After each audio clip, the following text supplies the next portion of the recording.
तो आज के इस वीडियो में हम जो है भारत का संपूर्ण इतिहास जो कि MCQ टाइप क्वेश्चन के माध्यम से कवर करेंगे, जिसमें हम बात करें तो संपूर्ण जो है भारत का इतिहास, जिसमें आपके अति महत्वपूर्ण प्रश्न पूछे जाते हैं और इनको सॉल्व करेंगे। तो चलिए शुरू करते हैं और पूरा यहाँ पर 70 प्लस क्वेश्चन हम जो है कवर करेंगे।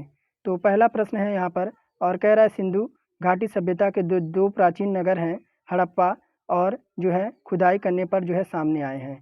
तो एक नगर जो है हड़प्पा सभ्यता के दो प्राचीन नगरों में से एक तो हड़प्पा आपका मिला है, तो दूसरा जो आपका मिला है वो मोहनजोदाड़ो मिला है। क्या मिला है? मोहनजोदाड़ो मिला है और यह साहिवाल शहर से 20 किलोमीटर पश्चिम में स्थित है। सिंधु घाटी सभ्यता के अनेक अवशेष यहाँ पर प्राप्त हुआ है। दूसरा है महावीर का जो प्रथम शिष्य कौन था? महावीर का जो प्रथम शिष्य कौन था? तो यहाँ पर जो है कौन था? तो जमाली था। कौन था? जमाली था। और उनकी बेटी अनोजा जो प्रियदर्शनी के पति थे, जिस प्रकार वह महावीर के दामाद हुए थे। आइए आगे देखते हैं। वर्धमान महावीर और किस नाम से विख्यात हैं? वर्धमान महावीर और किस नाम से विख्यात हैं? तो जो है आपका जेना। क्या है? वर्धमान महावीर को जेना नाम से भी जाना जाता है और जेना का जो मूल अर्थ होता है वह विजेता होता है। क्या होता है? यहाँ पर विजेता होता है। आगे देखिए, बौद्ध धर्म के अष्टांग मार्ग में निम्नलिखित में से क्या शामिल नहीं है? तो यहाँ पर बात करेंगे सद्वाणी भी है, सद्विचार भी है, सदाचरण भी है, लेकिन यहाँ पर सदेच्छा जो है नहीं है। क्या है? सदेच्छा यहाँ पर जो है शामिल नहीं है। तो चौथे का सी ऑप्शन यहाँ पर जो है हमारा बिल्कुल यानी करेक्ट हो जाएगा। आइए आगे देखते हैं। यहाँ पर कह रहा है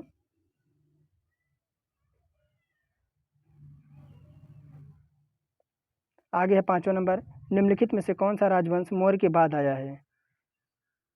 तो यहाँ पर जो आया है वह शुक वंश आया है। शुक वंश जो है प्राचीन भारत का एक शासकीय वंश था, जिसने मौर्य साम्राज्य के बाद शासन किया और शासन का जो उत्तर भारत में 184 ईस्वी से यानी 112 वर्षों तक यह जो है शासन किया।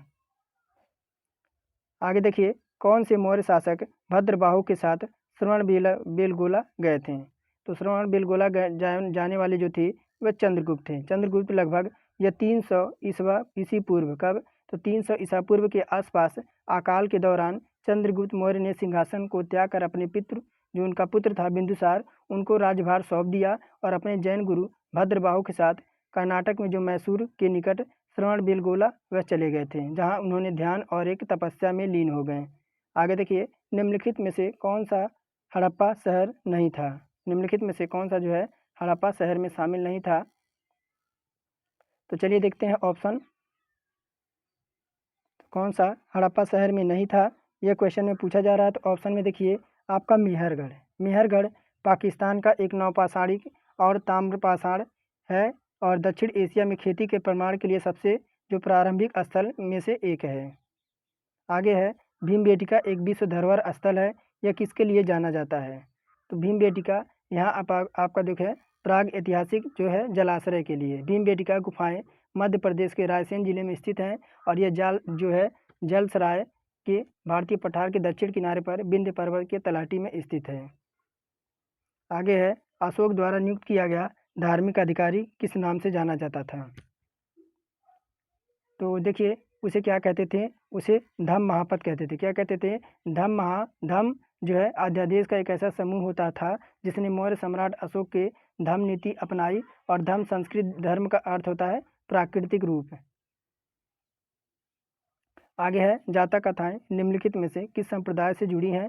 तो मोस्ट इंपॉर्टेंट क्वेश्चन है ये। और जातक कथाओं के बारे में अगर पूछा जाए तो यहाँ पर आपको हमेशा बौद्ध धर्म लगाना है। जातक को साहित्य का एक अंग माना जाता है और जिसमें गौतम बुद्ध के जीवन के विभिन्न जो है व्याख्यान इसमें शामिल है। मानव पशु दोनों में जन्म लेने की घटनाओं का यहाँ पर विवरण मिलता है। 11 नंबर है नालंदा किस धर्म का प्राचीन शिक्षण संस्था था? तो नालंदा शुरू से ही जो था वह बौद्ध धर्म के यहाँ पर बौद्ध धर्म जो है के लिए यहाँ पर विख्यात है नालंदा। और नालंदा विश्वविद्यालय जो है 427 ईस्वी से आपका 427 से लेकर 1197 तक ये बिहार और भारत में उच्च शिक्षा का एक प्राचीन केंद्र है। और नालंदा की स्थापना 5वीं शताब्दी ईस्वी में जो है बिहार में की गई थी। और सिंधु घाटी सभ्यता के बारे में निम्नलिखित कथनों पर आपको यहाँ पर जो है कौन सा कथन सही नहीं है? सिंधु घाटी सभ्यता के बारे में निम्नलिखित में कौन सा कथन सत्य नहीं है? तो देखिए 12 नंबर में तो कह रहा है यह एक शहरी सभ्यता थी जहाँ लोग सुनियोजित कस्बे में रहते थे, तो बिल्कुल सत्य कह रहा है। पशु का मांस प्रधान भोजन होता था, यहीं पर ये गलत कह रहा है, तो यही कंटेंट यहाँ पर जो है गलत कह रहा है। और कह रहा है ये वर्तमान पाकिस्तान और पश्चिमी भारत में लगभग 2500 ईस्वी पूर्व में फला फूला, तो ये भी सही कह रहा है। और घर पके हुए ईंटों से बने थे, तो ये भी सही है। लेकिन यहाँ पर पशु जो है उनका मांस प्रधान भोजन था पशु, तो यहाँ पर गलत हो जाएगा। यहीं पर हमें जो है ऑप्शन नंबर दूसरा हमारा 12 में करेक्ट हो जाएगा। आइए आगे 13 नंबर प्रश्न की ओर बढ़ते हैं। और 13 नंबर प्रश्न क्या कह रहा है? कह रहा है कि जैनियों का पवित्र स्थल जो है स्थान श्रवणबेलगोला कर्नाटक के किस जिले में स्थित है? तो अभी आप लोगों ने पढ़ा है कि श्रवणबेलगोला कर्नाटक के हासन जिले में, कहाँ पर? हासन जिले में एक स्थित शहर है। श्रवणबेलगोला में गोमतेश्वर बाहुबली की मूर्ति है, जो जैन धर्म के सबसे महत्वपूर्ण तीर्थों में से एक है। और आगे है प्राचीन शहर लोथल, जो अब एक प्रमुख पुरातात्विक स्थल के रूप में प्रसिद्ध है, भारत के किस राज्य में स्थित है? तो ये आपका जो है कहाँ पर? तो गुजरात में। कहाँ पर? लोथल गुजरात का सौराष्ट्र क्षेत्र में साबरमती नदी और उसके सहायक भोगवा नदी के बीच में स्थित है। आगे देखिए 15 नंबर, संगम साहित्य किस भारतीय भाषा में लिखा गया है? संगम साहित्य किस भारतीय भाषा में लिखा गया है? तो ये जो आपका लिखा गया है वह तमिल में लिखा गया है। संगम साहित्य प्राचीनतम उपलब्ध तमिल साहित्य को दिया गया एक नाम है। आगे देखिए 16 नंबर, कह रहा 7वीं शताब्दी के प्रारंभ के साथ थानेश्वर और कन्नौज के सिंहासन पर कौन बैठा? तो 7वीं शताब्दी के प्रारंभ के साथ कौन था? तो यहाँ पर हर्षवर्धन जो था, अपने भाई जो है राजवर्धन की मृत्यु पर थानेश्वर और कन्नौज की गद्दी पर जो है उसने चढ़ाई कर दी। आगे देखिए 17 नंबर, निम्नलिखित में से कौन सा युग में यहाँ पर गलत है? तो अहोम राजवंश दे रखा है। देखिए 17 नंबर में अहोम राजवंश जो है असम से बिलोंग करता है, सही है। गणपति राजवंश उड़ीसा, ये भी सही हो जाएगा। और सरकी राजवंश यहाँ पर पंजाब से दे रखा है, यही गलत हो जाएगा। मेवाड़ राजवंश जो आपका राजस्थान से है, ये भी सही हो जाएगा। यहाँ पर जो है पहला दूसरा सही हो जाएगा, लेकिन यहाँ पर तीसरा जो है हमारा युग में जो गलत हो जाएगा वह सरकी वंश जो है पंजाब से बिलोंग करते, यही गलत हो जाएगा। आइए आगे देखते हैं। नेपाल के कवि भानु भक्त आचार्य डैश डैश का संस्कृत से नेपाली भाषा में अनुवाद करने के लिए प्रसिद्ध हैं। उन्होंने जो किसका किया था? तो यहाँ पर रामायण का जो है ट्रांसलेट किया था, संस्कृत से नेपाली में जो है उन्होंने अनुवाद किया था। आइए आगे देखते हैं 19 नंबर प्रश्न। और 19 नंबर प्रश्न कह रहा है कि हड़प्पा स्थलों पर निम्नलिखित में से मिली वस्तुओं में से कौन सी वस्तुओं को इंजीनियर आज के पाकिस्तान के पंजाब में पहली रेलवे लाइन का निर्माण करने के लिए ले गए थे? तो वहाँ पर जो मिली है वह मिली है आपकी ईंटें। कौन सी? जब पाकिस्तान में पंजाब में पहली बार रेलवे लाइन बिछाई जा रही थी, तो इंजीनियरों को हड़प्पा की साइट का पता चला और उन्होंने यहाँ पर एक टीले की तरह रखा था, जो रेडीमेड उच्च गुणवत्ता वाली ईंटों का एक समृद्ध यहाँ पर भंडार मिला था। आइए आगे देखते हैं 20 नंबर, एलिफेंटा गुफाएं डैश डैश संप्रदाय से जुड़े शैल चित्रों रॉक आर्ट का संग्रहालय है। तो यहाँ पर जो है शिव का, किसका? यहाँ पर एलिफेंटा गुफाएं मुख्य रूप से हिंदू भगवान शिव को समर्पित गुफा मंदिर का एक समूह है और एलिफेंटा द्वीप पर स्थित है, जिसे घर पूरी शताब्दी रूप से गुफाओं का जो है शहर कहा जाता है। आगे देखिए हड़प्पा सभ्यता के अन्य शहर के विपरीत जो है धौलावीरा शहर को डैश डैश भागों में विभाजित किया गया था। प्रत्येक भाग विशाल पत्थर की दीवारों से घिरा हुआ था। तो ये जो आपका था वह 3 कितना? तो कुछ अन्य हड़प्पा शहरों के विपरीत जो 2 भागों में विभाजित थे, धौलावीरों को 3 भागों में यहाँ पर विभाजित किया जाता है। आगे 22 नंबर देखते हैं। जैन धर्म के 24वें और अंतिम तीर्थकर वर्धमान महावीर का जन्म 6वीं शताब्दी ईसा पूर्व में कहाँ पर हुआ था? तो उनका जो जन्म हुआ था वह बिहार में हुआ था। कहाँ पर? महावीर का जन्म कुंडल के राजा सिद्धार्थ एवं लक्ष्मी राजकुमारी रानी त्रिशला के घर 540 ईसा पूर्व में हुआ था। आइए आगे देखते हैं। आगे है धौलावीरा और लोथल की प्राचीन हड़प्पा बस्तियां वर्तमान भारतीय राज्य डैश डैश में स्थित हैं। तो 23 नंबर में बात करेंगे तो हड़प्पा सभ्यता का स्थल धौलावीरा लोथल गुजरात में यहाँ पर स्थित है, जो कि ऑप्शन नंबर यहाँ पर पहला हो जाएगा। धौलावीरा कच्छ जिले के भचाऊ तालुका में खादिर बेटा में एक पुरातात्विक स्थल है।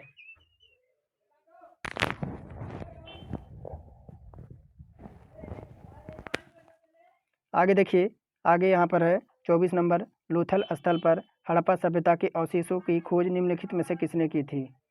24 नंबर में बात करेंगे लोथल की खोज 1254 में। कब? 1954 में जो है SR राव द्वारा किसके द्वारा SR राव द्वारा जो किया गया था। गुजरात का एक जो है व्यवस्थित सर्वेक्षण का परिणाम स्वरूप हुई थी। आइए आगे देखते हैं 25 नंबर प्रश्न।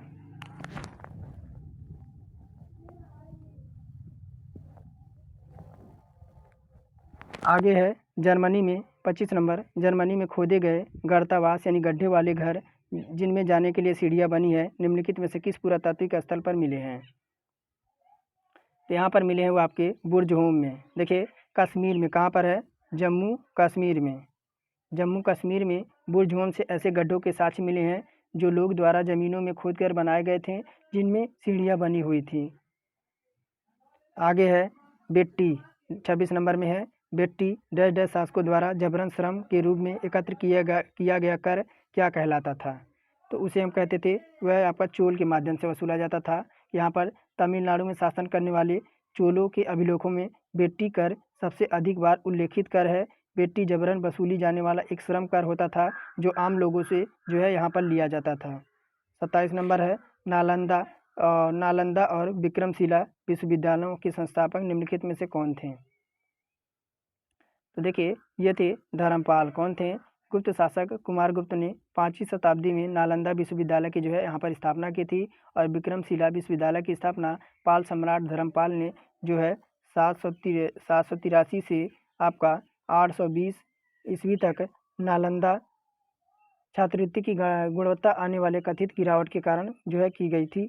आगे आगे देखते हैं पहले महानिर्माण से पहले बुद्ध ने अंतिम उपदेश कहाँ दिया था। तो वहाँ उन्होंने जो है वैशाली में दिया था। कहाँ पर, भगवान बुद्ध ने अपना अंतिम उपदेश वैशाली बिहार में दिया था। वैशाली में ही भगवान बुद्ध ने घोषणा की थी कि कुशीनगर जाने से पहले महापरिनिर्वाण की प्राप्त करेंगे, जहाँ उन्होंने 483 ईस्वी में महापरिनिर्वाण जो है प्राप्त किया था। आगे है प्रयाग प्रस्ती डैश डैश में संकलित की गई थी। तो प्रयाग प्रस्ती जब पूछा जाए तो आपकी संस्कृत में जो है की गई थी और यहाँ पर जो है 4वीं शताब्दी ईस्वी के गुप्त सम्राट समुद्रगुप्त के शासनकाल पर आधारित शुद्ध संस्कृत में लिखा गया एक यह अभिलेख था। आगे देखिए 712 ईस्वी में भारत पर हुए आक्रमण के नेतृत्व में डैश डैश ने किया था। तो देखिए 712 में आपके उम्मयाद खलीफा कौन था, उम्मयाद खलीफा यहाँ पर जो है सेनापति मोहम्मद बिन कासिम ने सिंध प्रांत पर हमला किया और उसे जीत लिया और यह भारत का पहला आक्रमण था। कौन था, मोहम्मद बिन कासिम जो है यहाँ पर 2 विकल्प हमारा करेक्ट हो जाएगा। आगे है अशोक के गंधार अभिलेखों की खोज किस वर्ष की गई थी। अशोक के गंधार अभिलेखों की खोज किस वर्ष की गई थी। तो ये जो आपकी 1958 में गंधार द्विभाषी शिलालेख है जिसे चहेल जीना जो है एडिक्ट के नाम से भी जाना जाता है। इसकी खोज जो है 1958 में की गई थी। यह यूनानी और आरामिक भाषा में लिखा गया एक सुप्रसिद्ध द्विभाषी शिलालेख था। आइए आगे देखते हैं आपका 32 नंबर प्रश्न।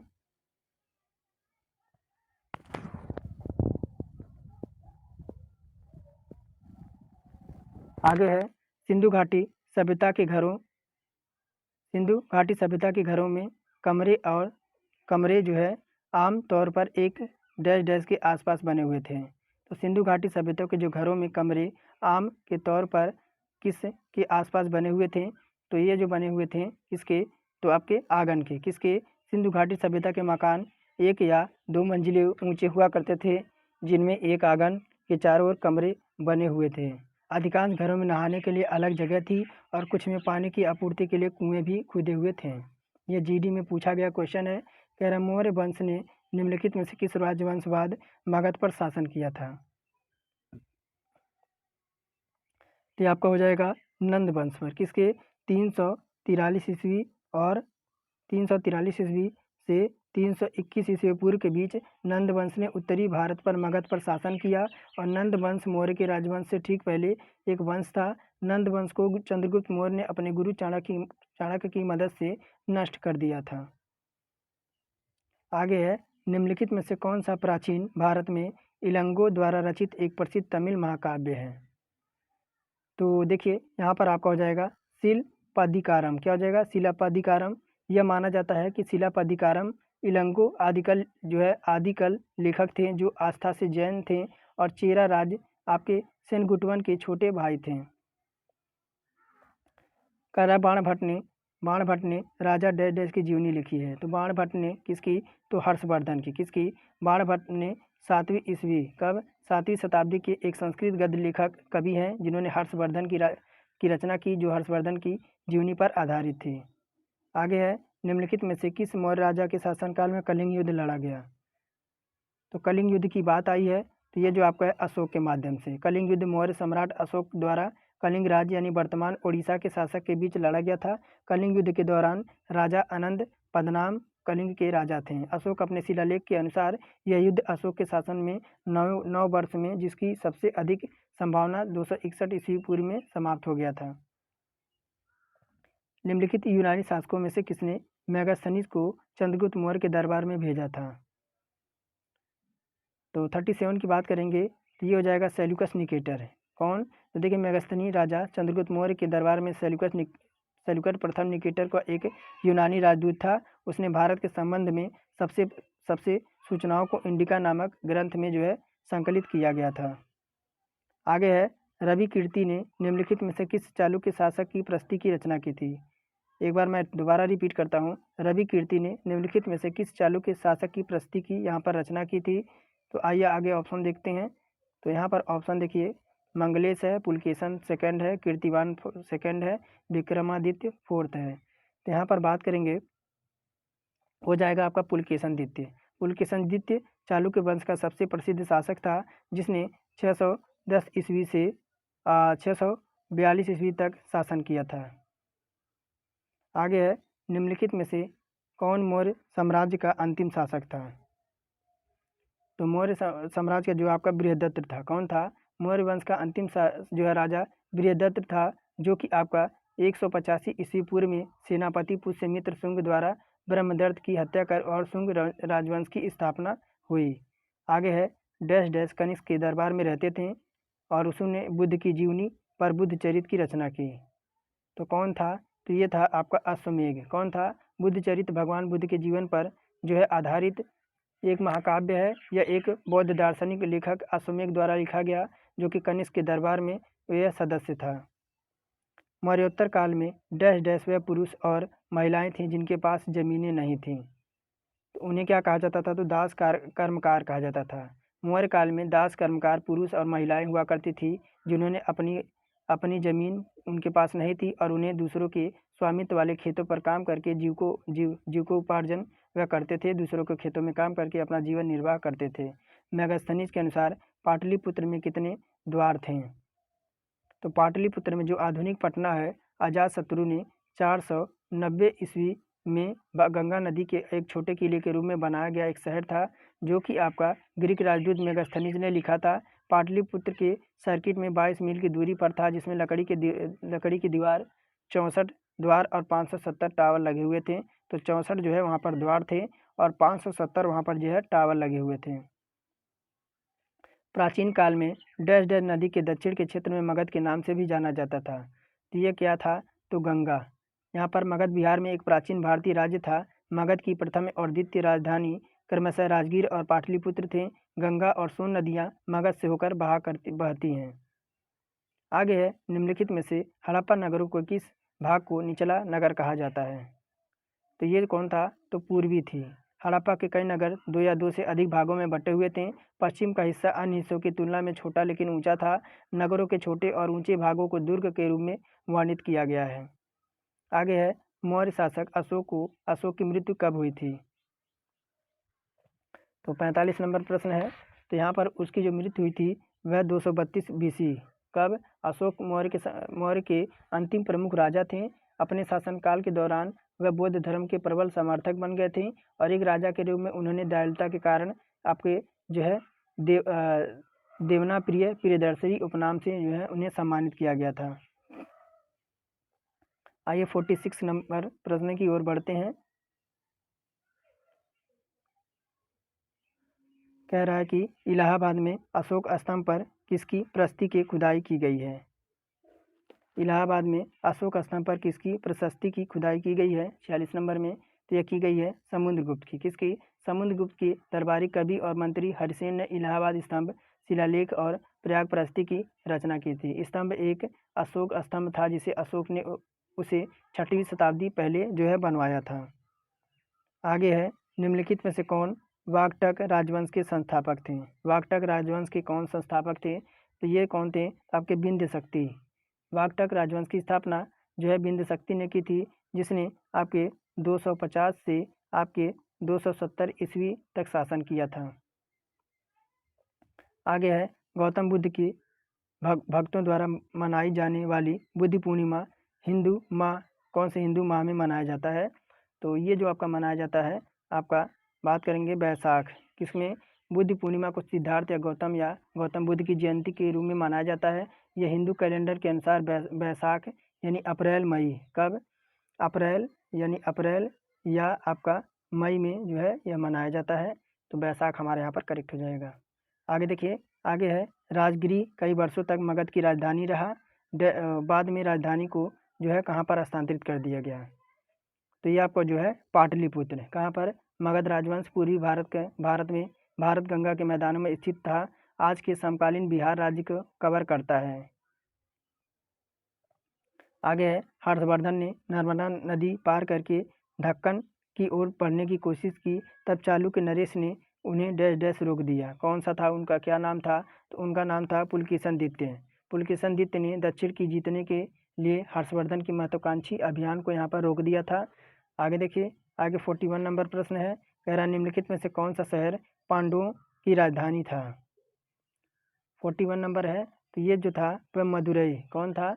तो पांडवों ने दक्षिण भारत के क्षेत्र पर शासन किया और तमिलनाडु राज्य में स्थित चोल और चेर, पल्लव आदि जैसे अन्य राजवंशों को के साथ यहाँ पर मौजूद हैं। पल्लवों की राजधानी जो है 3री शताब्दी ईस्वी में यहाँ पर मदुरई थी। सातवाहन डैश डैश भारत में एक शक्तिशाली राजवंश थे। सातवाहन भारत में एक डैश डैश शक्तिशाली राजवंश थे। तो 52 नंबर ये थे पश्चिम के, किसके? तो सातवाहन मौर्य सम्राट के खंडहरों से उभरते थे, जो 2री शताब्दी ईस्वी पूर्व के पहले भाग में विकसित हो गए थे। आइए आगे देखते हैं आपका 53 नंबर।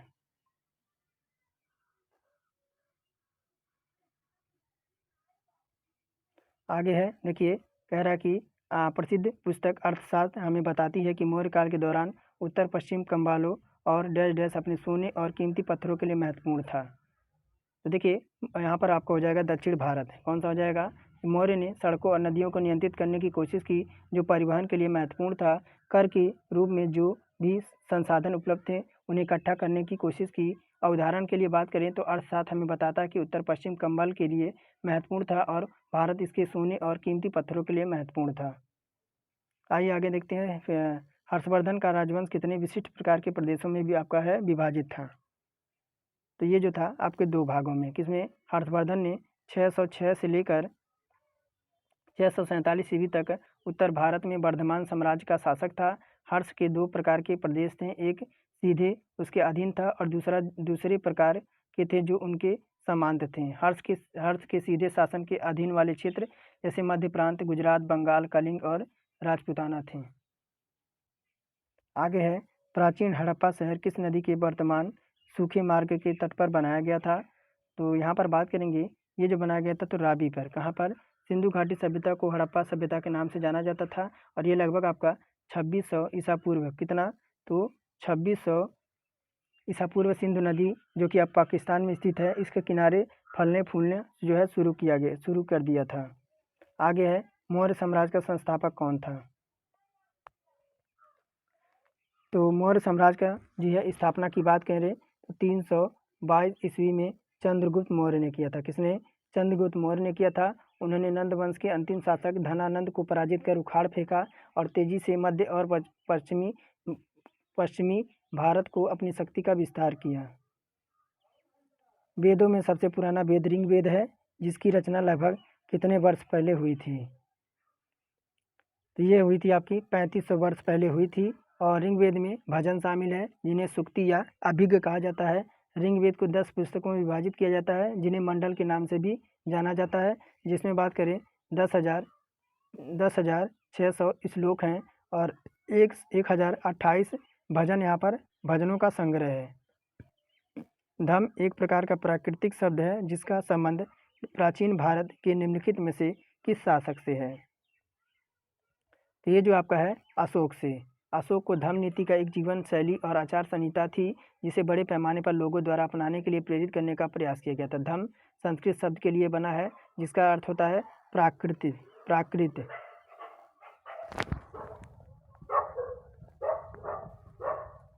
आगे है भारत में शुंग वंश के संस्थापक कौन थे? तो ये थे पुष्यमित्र। कौन थे?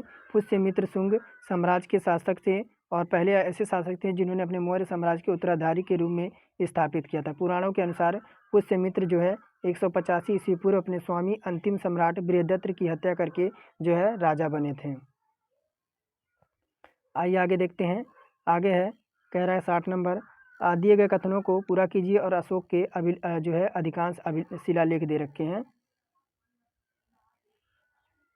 तो कह रहा है कि 60 नंबर में कह रहा है कि दिए गए कथनों को पूरा कीजिए और अशोक के जो है अधिकांश अभिलेख जो थे वह प्राकृत में थे और ब्राह्मी लिपि में लिखे गए थे। तो यही पर हमारा यह सही हो जाएगा कि जो देखिए कि बात ब्राह्मी में जो प्राकृत में लिखी है तो क्या आपके तीसरे चौथा दूसरा आपका गलत हो जाएगा। मौर्य वंश के प्रसिद्ध शासक अशोक था। वह पहला शासक था जिसने शिलालेख को माध्यम से अपना संदेश जनता तक पहुँचाने का जो है प्रयास किया था। और है पूरा पाषाणकालीन जो है डैश डैश विस्तार और 2 मिलियन वर्ष से लेकर आपका 12,000 वर्ष पूर्व तक था। समय की इस लंबी अवधि को आरंभिक, मध्य और उत्तर पाषाण काल में विभाजित किया गया था। समय की यह लंबी अवधि मानव इतिहास की प्रतिशत कवर करती है। तो यहाँ पर बात करेंगे आपका 99 कितना पूरा पाषाण काल 2 मिलियन वर्ष पूर्व से लगभग 12,000 वर्ष पूर्व तक है। समय की इस लंबी अवधि को निम्न, मध्य और उच्च पाषाण काल में विभाजित किया गया था। समय की यह लंबी अवधि मानव इतिहास के 99% हिस्से को यहाँ पर कवर करती है। आगे देखिए 62 नंबर, और गौतम बुद्ध ने बोध के लिए अपना रास्ता खोजने का फैसला किया और बिहार के बोधगया में डैश डैश पेड़ के नीचे कई दिनों तक ध्यान किया। तो ये था आपका पीपल का वृक्ष था। भगवान बुद्ध जिसे सिद्धार्थ के नाम से जाना जाता था, दक्षिण नेपाल के तराई मैदान में लुम्बिनी में कपिल वस्तु से शासन करने वाले शाक्य वंश के शाही परिवार से यह बिलोंग करते थे। और 29 वर्ष की जो है उस समय इनकी एज जो थी वह 29 वर्ष थी और उन्होंने घर छोड़ दिया और तपस्या का जीवन शैली अपनाई। और लगातार 49 दिनों तक ध्यान के बाद गौतम बुद्ध को बोधगया के एक पीपल पेड़ के नीचे ज्ञान की प्राप्ति हुई, जिसे बोधि वृक्ष के भी नाम से भी जाना जाता है। आगे देखते हैं। अशोक धम्म भगवान की पूजा या बलिदान का प्रदर्शन है। अशोक के धम्म में भगवान की पूजा और बलिदान का प्रदर्शन है। तो यहाँ पर बात करेंगे 63 नंबर में, तो आपका इसमें शामिल नहीं था। क्या? अशोक की धम्म नीति एक जीवन शैली और आचार संहिता थी जिसे बड़े पैमाने पर लोगों द्वारा अपनाया गया था। धम्म जो है संस्कृत धर्म से लिया गया जिसका अर्थ होता है प्राकृत। क्या होता है इसका? प्राकृतिक शब्द होता है। धम्म में देवताओं की पूजा और बलिदान का प्रदर्शन शामिल नहीं है। इसके बजाय धम्म आचरण और नैतिकता से, दान और दया, परोपकार और जो है सहिष्णुता से जो है जुड़ा हुआ था। आगे देखिए, आगे है 64 नंबर, निम्नलिखित में से कौन सा मौर्य शासक जो है चंद्रगुप्त मौर्य का पोता यानी ग्रैंडसन था? तो ये था अशोक। कौन था? अशोक मौर्य वंश के तीसरे सम्राट। इसके अंतिम संस्थापक चंद्रगुप्त मौर्य के पोते और दूसरे सम्राट बिंदुसार के पुत्र थे। आइए आगे देखते हैं 65 नंबर।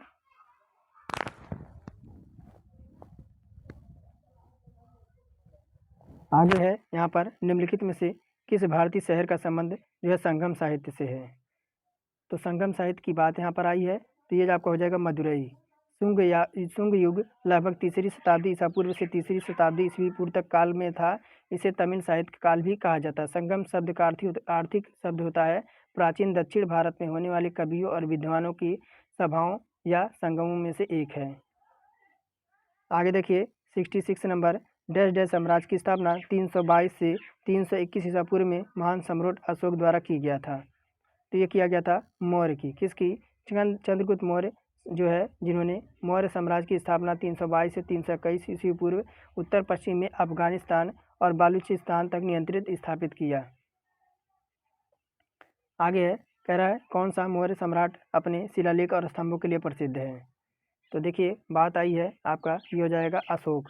यहाँ पर सब सम्राट अशोक जो है पहला शासक था जिसने शिलालेखों के माध्यम से अपना संदेश जनता तक पहुँचाने का प्रयास किया। आगे है मौर्य साम्राज्य के चंद्रगुप्त मौर्य के गुरु कौन थे?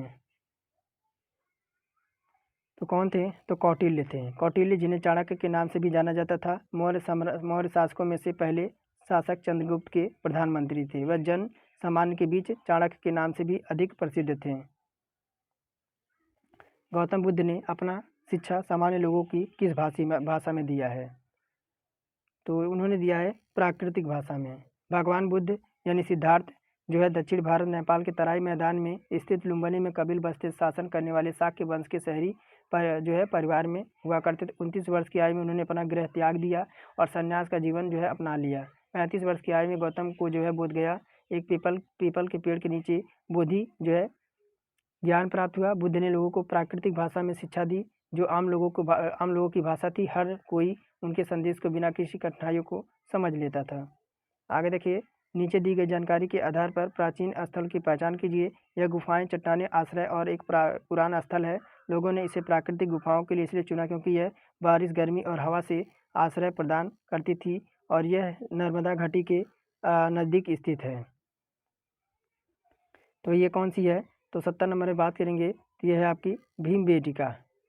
भीमबेटका जल आश्रय मध्य प्रदेश में एक पुरातात्विक स्थल है जो प्राग ऐतिहासिक पुरापाषाण और मध्यपाषाण काल तक फैला हुआ है। यह यूनेस्को के विश्व धरोहर स्थल में शामिल है। भीमबेटका जलाश्रय की खोज जो आपकी हुई थी 1957 में BS बाणकर ने की थी। आगे देखिए, आगे है लास्ट प्रश्न है। लास्ट है कि एक और भी है? लास्ट प्रश्न है, कह रहा हर्षवर्धन द्वारा कितने संस्कृत नाटक लिखे गए थे? तो हर्ष जिसे हर्षवर्धन भी कहा जाता था 606 से 647 ईस्वी तक उत्तर भारत में वर्धमान साम्राज्य का अंतिम शासक था। हर्ष कला और शिक्षा दोनों का संरक्षक था। वह स्वयं एक लेखक था। उन्होंने 3 संस्कृत नाटक नागंध, रत्नावली और प्रियदर्शिका की रचना की थी। तो यहाँ पर हो जाएगा 3 ऑप्शन नंबर, यहाँ पर तीसरा करेक्ट हो जाएगा। तो आज के लिए फ़िलहाल इतना ही रखेंगे। तो आज का कैसा लगा क्लास कमेंट में ज़रूर बताइएगा। हम टॉपिक बाय टॉपिक जो है हम कवर करेंगे। आज के टॉपिक में हमने लिया था भारत का इतिहास। जो अगला टॉपिक रहेगा वह प्राचीन भारत का जो है इतिहास रहेगा। उसके बाद मध्य भारत का इतिहास, आधुनिक भारत का इतिहास, विश्व का इतिहास, कला और संस्कृति, यानी यहाँ पर सभी टॉपिक से हम क्वेश्चन कवर करेंगे। तो अभी तक हमारे चैनल को सब्सक्राइब किया है तो जल्दी से चैनल को सब्सक्राइब कर लें और बेल आइकन यहाँ पर ऑन कर लें सभी अपडेट पाने के लिए।